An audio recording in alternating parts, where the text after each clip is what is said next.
क्या आपने कभी सोचा है एक ऐसा योगी जो हजारों साल पहले जन्मा लेकिन आज भी जीवित होने की मान्यता रखता है।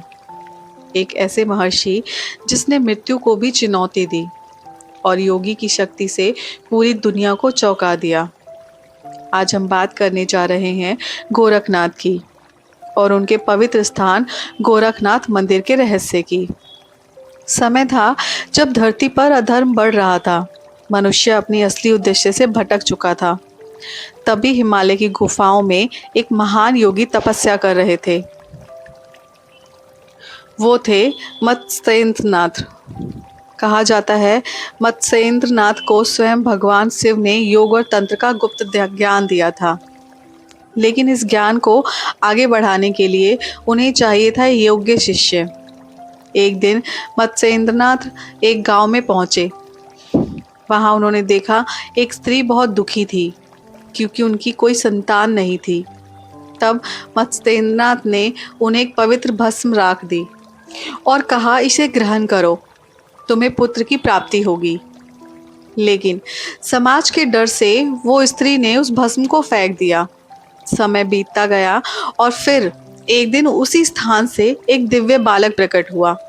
वो कोई साधारण बालक नहीं था, उसकी आंखों में एक अलग ही तेज था। वही बालक आगे चलकर बना महायोगी गोरखनाथ। जब मत्स्येंद्रनाथ को इस चमत्कार का पता चला तो उन्होंने उस बालक को खोजा। जैसे ही उन्होंने गोरखनाथ को देखा वो समझ गए, यही है वो आत्मा जिसके लिए उन्होंने वर्षों तपस्या की थी। उन्होंने गोरखनाथ को अपने साथ लिया और शुरू किया योग, ध्यान और तंत्र का कठिन परीक्षण। गोरखनाथ ने कम उम्र में ही वो सब सीख लिया जिसे सीखने में साधुओं को जन्म लगता है। उन्होंने प्राणायाम से शरीर को नियंत्रित किया, ध्यान से मन को स्थिर किया और योग से आत्मा को जागृत किया। कहा जाता है कि उन्होंने अष्ट सिद्धियां प्राप्त कर ली थी। वो हवा में उड़ सकते थे, शरीर को अदृश्य कर सकते थे और मृत्यु को भी नियंत्रित कर सकते थे। धीरे धीरे गोरखनाथ पूरे भारत में प्रसिद्ध हो गए और उन्होंने एक पवित्र स्थान को चुना जहां उन्होंने अपनी साधना की। वही स्थान आज गोरखनाथ का गोरखपुर मंदिर कहलाता है। ये मंदिर सिर्फ एक धार्मिक स्थल नहीं है, ये एक ऊर्जा केंद्र है जहां आज भी गोरखनाथ की उपस्थिति महसूस की जाती है। कहा जाता है कि गोरखनाथ कभी मरे ही नहीं, वो आज भी जीवित है और समय समय पर अपने भक्तों को दर्शन देते हैं। कुछ लोग दावा करते हैं कि उन्होंने गोरखनाथ को हिमालय में देखा है। एक दिन गोरखनाथ गहरे ध्यान में बैठे थे, तभी उनकी अंतरात्मा ने उन्हें संकेत दिया उनके गुरु मत्स्येंद्रनाथ उनके किसी भयंकर संकट में हैं। गोरखनाथ ने अपनी दिव्य दृष्टि से देखा और जो उन्होंने देखा वो चौंकाने वाला था। मत्स्येंद्रनाथ एक रहस्यमय राज्य में फंस चुके थे। उस राज्य की रानी अत्यंत सुंदर और शक्तिशाली थी। उसने अपने आकर्षण और माया से महान योगी को भी अपने वश में कर लिया था। कहा जाता है वो स्थान स्त्रियों का एक गुप्त राज्य था जहां पुरुषों का प्रवेश वर्जित था और वहां मत्स्येंद्रनाथ अपने असली उद्देश्य को भूल चुके थे। जैसे ही गोरखनाथ को ये पता चला, उन्होंने तुरंत निर्णय लिया, मैं अपने गुरु को इस माया से मुक्त करूंगा। लेकिन ये कार्य आसान नहीं था। उस राज्य में पुरुषों का प्रवेश निषिद्ध था और जो भी वहां जाने की कोशिश करता वो हमेशा के लिए खो जाता। गोरखनाथ ने अपने योग भक्ति का उपयोग किया और एक नर्तकी महिला का रूप धारण किया। वो उस राज्य में प्रवेश कर गए जहां चारों ओर विलासिता, नृत्य और भोग का संसार था। लेकिन गोरखनाथ का लक्ष्य स्पष्ट था, अपने गुरु को बचाना। जब उन्होंने मत्स्येंद्रनाथ को देखा तो उनका हृदय टूट गया। वो महान योगी अब भोग और माया में डूब चुके थे। गोरखनाथ ने कई बार कोशिश की उन्हें उनकी असली स्वरूप की याद दिलाने की, लेकिन माया इतनी प्रबल थी कि मत्स्येंद्रनाथ कुछ भी समझ नहीं पा रहे थे। तब गोरखनाथ ने एक अद्भुत उपाय सोचा। उन्होंने एक विशेष गीत और नृत्य प्रस्तुत किया। उस गीत में छुपा था योग, वैराग्य और सत्य का संदेश। धीरे धीरे उस गीत के शब्द मत्स्येंद्रनाथ के मन में उतरने लगे। उन्हें अपने पुराने दिन याद आने लगे, उनकी तपस्या, उनका उद्देश्य, और फिर अचानक उनकी चेतना जाग उठी। जैसे ही मत्स्येंद्रनाथ को सच्चाई का एहसास हुआ, उन्होंने तुरंत उस माया को त्याग दिया। पूरा राज्य कांप उठा, रानी का जादू टूटने लगा और गोरखनाथ अपने गुरु को लेकर वहां से निकल गए। बाहर आकर मत्स्येंद्रनाथ ने गोरखनाथ को गले लगाया। आज तुमने मुझे पुनः जन्म दिया है, गोरखनाथ ने विनम्रता से कहा। गुरुदेव, ये सब आपकी कृपा है। ये कहानी हमें सिखाती है, चाहे इंसान कितना भी महान क्यों ना हो, माया उसे कभी भी भ्रमित कर सकती है, लेकिन सच्चा ज्ञान और सच्चा शिष्य उसे सही रास्ते पर वापस ला सकता है। गुरु को बचाने के बाद गोरखनाथ का नाम चारों दिशाओं में फैलने लगा। राजा, साधु और आम लोग सब उनके चमत्कार को चर्चा करने लगे। कहा जाता है गोरखनाथ सिर्फ एक योगी नहीं थे, वो योग के स्वामी बन चुके थे। एक समय कई राजाओं को ये अहंकार हो गया कि उनकी शक्ति सबसे बड़ी है। उन्होंने सोचा, एक साधु हमारी बराबरी कैसे कर सकता है। तभी उन्होंने गोरखनाथ की परीक्षा लेने का निर्णय लिया। राजा ने गोरखनाथ को अपने दरबार में बुलाया और कहा, अगर तुम सच में महान योगी हो तो कोई चमत्कार करके दिखाओ। गोरखनाथ मुस्कुराए, उन्होंने अपनी आंखें बंद की और गहरी साधना में लीन हो गए। अचानक पूरा दरबार कांपने लगा, हवा तेज बढ़ने लगी और चारों ओर एक अदृश्य ऊर्जा फैलने लगी। फिर जो हुआ उसे देखकर सभी स्तंभ रह गए। गोरखनाथ ने अपने शरीर को धीरे धीरे हवा में उठाना शुरू किया, लेकिन ये तो बस शुरुआत थी। सबसे बड़ा रहस्य था मृत्यु पर विजय।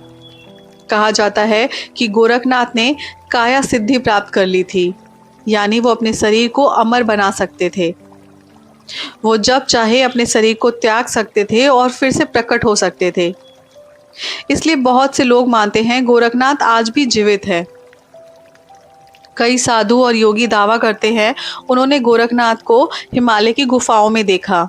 कुछ कहते हैं वो आज भी ध्यान में लीन है और जब जब दुनिया को जरूरत होती है वो फिर से प्रकट होते हैं।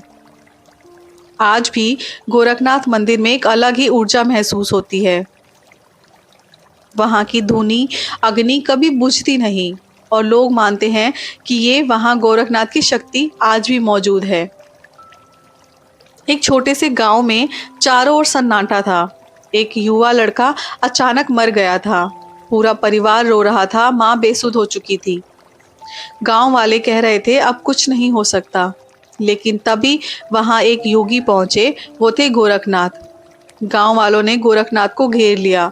अगर आप सच में सिद्ध योगी हैं तो इस मृत व्यक्ति को जीवित कर दीजिए।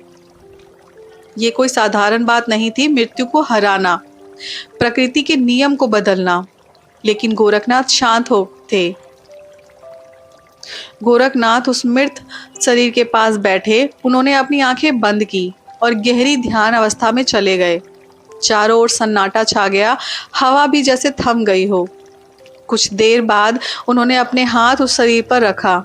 अचानक उस मृत शरीर की उंगलियां हिलने लगी, उसकी सांसें वापस आने लगी और फिर वो युवक धीरे धीरे उठकर बैठ गया। पूरा गांव स्तंभ रह गया। जो असंभव था गोरखनाथ ने उसे संभव कर दिया। उस दिनों के बाद गोरखनाथ का नाम और भी फैल गया। लोग उन्हें भगवान का अवतार मानने लगे। कुछ लोग उनसे डरने भी लगे, क्योंकि जो मृत्यु को हरा सकता है वो कुछ भी कर सकता है। लेकिन गोरखनाथ ने कभी इन शक्तियों का घमंड नहीं किया। उन्होंने हमेशा कहा, ये सब योग और साधना की शक्ति है, इसे सिर्फ लोगों की भलाई के लिए उपयोग करो।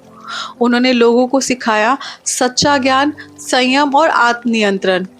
कहा जाता है कि गोरखनाथ ने कई बार असंभव को संभव किया, कई सूखे में बारिश कराई, कई बीमारियों को ठीक किया। और कुछ लोगों का तो ये भी है दावा कि उन्होंने गोरखनाथ को हिमालय में भी आज देखा है।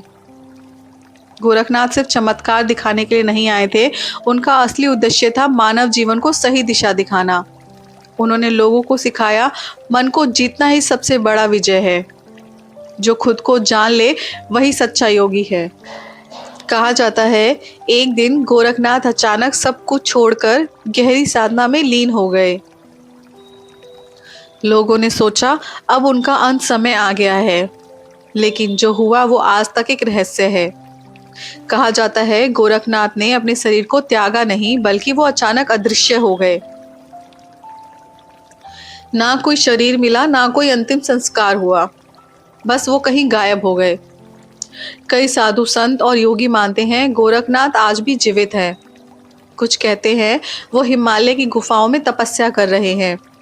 कुछ कहते हैं वो समय समय पर अपने भक्तों को दर्शन देते हैं। आज भी गोरखनाथ मंदिर में एक अजीब सी ऊर्जा महसूस होती है। वहां की धूनी आज भी जल रही है और लोग कहते हैं कि वो आग कभी बुझती नहीं। कई भक्तों का दावा है कि उन्हें वहां गोरखनाथ की उपस्थिति का एहसास होता है। गोरखनाथ की असली शक्ति उन्हें चमत्कारों में नहीं, बल्कि उनके ज्ञान में थी।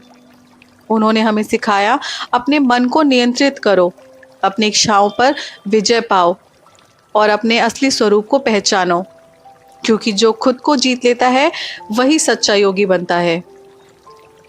अगर ये वीडियो आपको पसंद आई हो तो लाइक, कमेंट और शेयर ज़रूर करें। आप देख रहे हैं बियॉन्ड विकिपीडिया।